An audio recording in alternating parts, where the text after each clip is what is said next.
আসসালামু আলাইকুম রহমতুল্লাহ। আজকে আমরা শিখব নবম দশম এর প্রথম অধ্যায় বাস্তব সংখ্যার একটি অঙ্ক √3 অমূলদ সংখ্যা।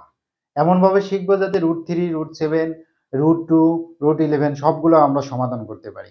সেই অমূলদ সংখ্যা শেখার আগে একটি কথা শিখে নিই যে সহমৌলিক সংখ্যা কি, পরস্পর সহমৌলিক সংখ্যাটির কথাটির অর্থ কি। সহমৌলিক কথাটির অর্থ হলো যে দুটি সংখ্যা ধরে নেন ৫ আর ৬ এরা কিন্তু পরস্পর সহমৌলিক সংখ্যা। কেন? এদের ভিতরে ১ ছাড়া কমন উৎপাদক আর নেই। উৎপাদক আর নেই। যেমন ৫ কে আমরা যদি ভাঙি তাহলে ৫ গুণন ১। আবার ৬ কে যদি আমরা ভাঙি দেখেন তো ২ গুণন ৩ গুণন ১। এই ১ ছাড়া আর কি কমন উপাদান আছে? আর কোনো কমন উৎপাদক নেই। আবার যদি দেখুন যে ৭ আর ৮ যদি আমরা নেই, ৭ কে ভাঙলে আমাদের কত পাবো? ১ গুণন ৭ পেলাম। আবার ৮ কে ভাঙলে আমরা কত পাবো? ১ গুণন ২ গুণন ২। দেখুন এদের ৭ আর ৮ এর ১ ছাড়া আর কোনো কমন উৎপাদক নেই। শুধুমাত্র একই আছে। আবার ৫ আর ৬ এর ভিতরে দেখুন একই আছে, আর কিন্তু নেই। সে কারণে বলতেই পারি যে ৫ আর ৬ সহমৌলিক সংখ্যা, ৭ আর ৮ সহমৌলিক সংখ্যা। এই সহমৌলিক সংখ্যা কি কথাটির অর্থ অবশ্যই বুঝতে হবে। তাছাড়া আপনার √3, √7 এইগুলো অঙ্কগুলো সমাধান করতে পারবেন না। এখন সমাধান করার চেষ্টা করি। দেখুন এখানে একটি অম্লদ সংখ্যার কথা লেখা আছে। যদি আমরা ধরে নিই যে এটি একটি মূলদ সংখ্যা এবং ধরে নিয়ে প্রমাণ করতে ব্যর্থ হই যে এটা একটি মূলদ সংখ্যা, তাহলে তো আমরা বলতে পারবো যে এটি একটি অম্লদ সংখ্যা। তো সেই কারণে আমরা ধরে নেব যে √3 একটি মূলদ সংখ্যা। যদি মূলদ সংখ্যা হয় তাহলে আমরা কি জানি যে সেই সংখ্যাটিকে p/q আকারে প্রকাশ করা যাবে। আর যদি মূলদ সংখ্যা না হয় তাহলে p/q আকারে প্রকাশ করা যাবে না। সেই কারণে চলুন ধরে নিই যে √3 একটি মূলদ সংখ্যা। তো চলুন ধরি √3 একটি কি সংখ্যা? মূলদ সংখ্যা। √3 একটি মূলদ সংখ্যা।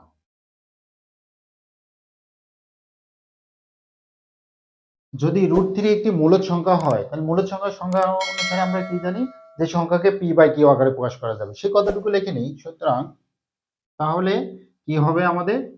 √3 সমান আমাদের p/q। এই p/q কি? p ও q কি সংখ্যা? স্বাভাবিক সংখ্যা। এবং কি সংখ্যা? p ও q একটি সহমৌলিক সংখ্যা এবং q greater than 1। সে কথাটুকু লিখে দিই। চলুন p ও q কি সংখ্যা? স্বাভাবিক সংখ্যা এবং পরস্পর সহমৌলিক সংখ্যা।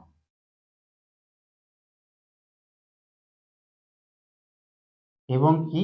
এবং q greater than 1। মানে p ও q কি হবে? স্বাভাবিক সংখ্যা হবে। আবার পরস্পর সহমৌলিক সংখ্যা হবে এবং ১ এর চেয়ে বড় হতে হবে। ১ নেওয়া যাবে না। ৫, ৬ নেন, ৭, ৮ নেন, তারপরে ৯, ১০ নেন, ১১, ১২ নেন, কোনো সমস্যা নাই। কিন্তু কি হওয়া যাবে না? ১ এর চেয়ে বড় হবে, ১ এর চেয়ে ছোট হওয়া যাবে না। আচ্ছা, গেল। এবার আমরা কি করব? বর্গ করি। এবার আমরা উভয় পক্ষের যদি বর্গ করি তাহলে কি হবে দেখুন তো? বা √3 উভয় পক্ষে কি করলাম? আমরা বর্গ করলাম। উভয় পক্ষে আমরা বর্গ করে পেলাম। তাহলে এই পাশে যদি আমরা বর্গ করি তাহলে রুট আর স্কয়ার কেটে যাবে। এপাশে আমাদের কত থাকবে? 3 থাকবে। এপাশে আমাদের কত হবে? p এর উপর স্কয়ার, q এর উপর স্কয়ার। এই কথাটুকু লিখে নিই চলুন। বা q স্কয়ার। 3 গুণন q, p square by q গুণন q। এইখানে আমরা কি করলাম? এখানে আমরা q দ্বারা গুণ করেছি। q দ্বারা গুণ করে পাই।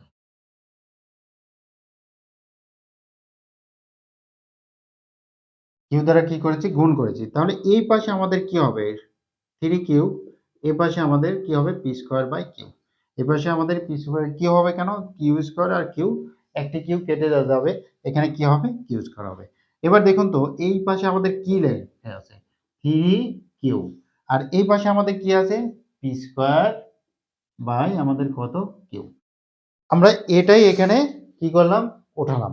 এখন যদি আমরা ধরে নিই যে কিউ সমান আমাদের ৫ আর পি সমান আমাদের কত? ৬। এইখানে মানটা বসান। 3 গুণন 5 6 স্কয়ার সমান কত? আমাদের 5। এ পাশে আমাদের কত হলো? 15। এ পাশে আমাদের কত হবে? 36/5। এখন দেখুন এটা কিন্তু আমাদের একটি পূর্ণ সংখ্যা, এটা আমাদের কি সংখ্যা? পূর্ণ সংখ্যা। এটা আমাদের কি সংখ্যা? ভগ্নাংশ সংখ্যা। এক পাশে পূর্ণ সংখ্যা আর এক পাশে ভগ্নাংশ সংখ্যা, এটা তো সমান হতে পারে না। সেই কারণে কি লিখবো? এটা নট ইজ ইকাল টু এটা। তবে আমরা কি লিখবো? 3q naught is equal to p square by Q.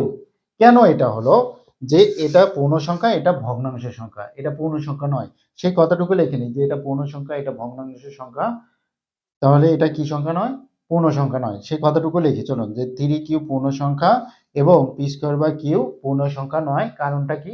এরা পরস্পর সহমৌলিক সংখ্যা এবং স্বাভাবিক সংখ্যা এবং কিউ গ্রেটার দেন কত? 1। সেই কথাটুকু লিখে নিই চলুন।